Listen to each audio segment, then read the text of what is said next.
Titanfall for the Xbox 360 is upon us, and with our first hands-on, we are taking a look at how it measures up to the Xbox One version we know and already love. Here are some of our impressions. First things first, resolution.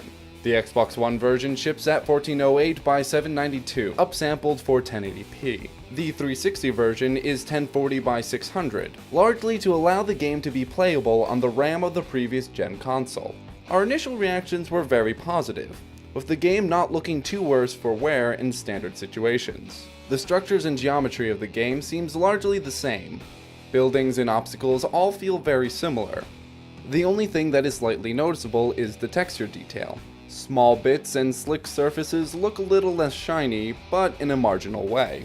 The biggest and most noticeable difference in the two builds is the frame rate. The Xbox One version runs at a pretty steady 60 frames per second, which offers gameplay with noticeable screen tear.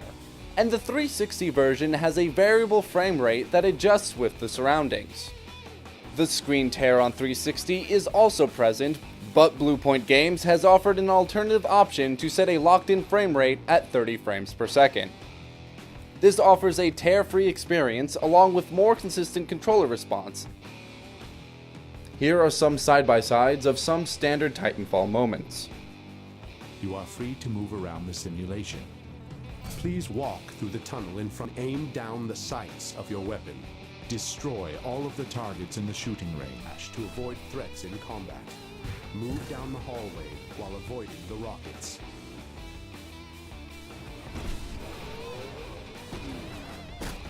Titans are designed to be a natural extension of the pilot. To conclude, the 360 version is Titanfall, with all the gameplay features of its Xbox One counterpart.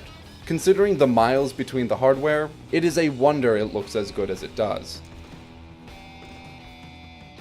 For more on Titanfall, be sure to head over to usgamer.net.